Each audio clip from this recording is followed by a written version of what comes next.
Hey guys, Braz's Reptiles here, and this is the first video of our Ball Python Genetics 101 series. I think that's what it's going to be called. Heck, I don't even know. But anyway, this is just going to be a series of videos over just Ball Python genetics. I'm going to cover, the latest morphs, the new stuff, the old stuff, the beginner stuff, just everything. I'm going to cover the field of genetics. And this first video, okay, before I start, this AC over here, if it kicks on, that's what that noise is, sorry. It's 110 degrees outside. I can't have it turned off. But this first video is going to be over what is the difference in dominant, codominant, and recessive. Those are the three types of base morphs that we have on the market. So I'm going to go ahead and get right into that. First off, I'm just going to go over a list, just a short list of some of the different examples of those. Like right here you have, the recessive column right here. We have albino, hypo, axanthic, pied, ultramel, toffee, candy, tri-stripe, and clown. Just to name a few. By no means is that all of them. And then here we have the pinstripe in the dominant column. We have the pinstripe, spider, and leopard. Those are just a few that came to mind when I was making this list. And then over in the codominant we have pastel, inchy, lesser, coral glow, mojave, yellow belly, mystic, and gravel. Again, just a few. By no means is that even a fraction of what there is out there. But I was just going to do this just to give y'all a feel for what it is. And I'm going to go ahead and explain the difference in this.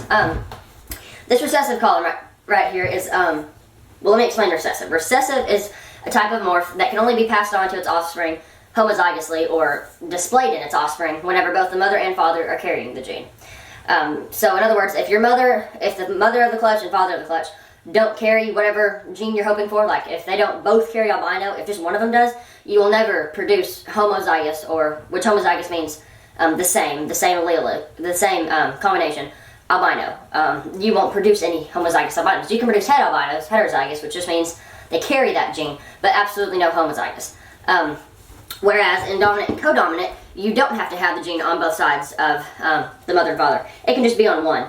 However, having it on both sides increases your chance of passing it on.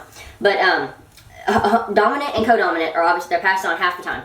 So if you breed a spider, say a dominant gene spider to a normal, half the clutch will be normal and half the clutch will be spider.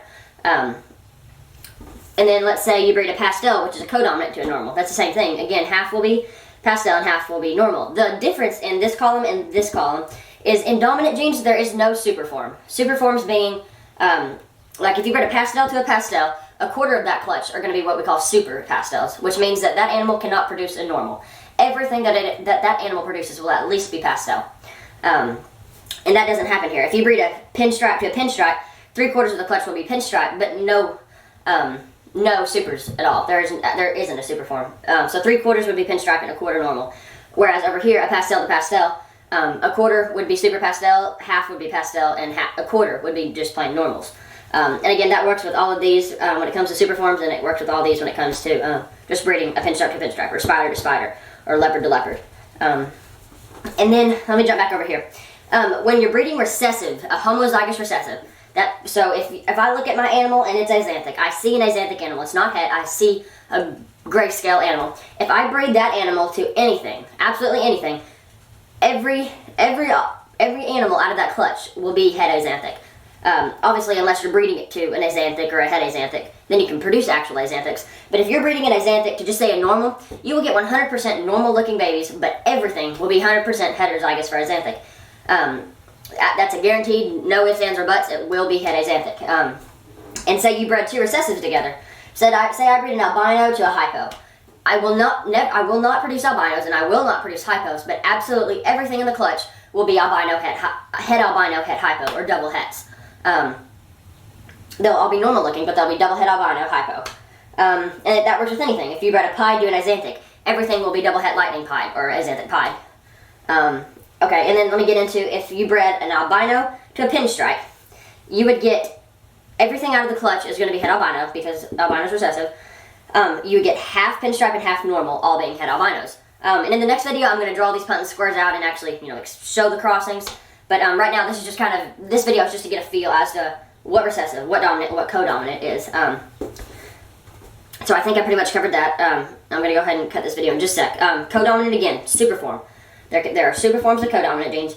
Dominant is the same as codominant, except there are no superforms. In recessives, the gene has to be on both sides, the mother and father, to be passed on to the offspring homozygously. So I think there's the first video Again, these are just a few of the morphs, by no means all or even a fraction. I hope that I hope that did clear up the difference. I know when I got into this stuff it was pretty confusing and didn't exactly make much sense. So I hope that helped. Don't forget to subscribe and be on the lookout for the next video. Thanks guys.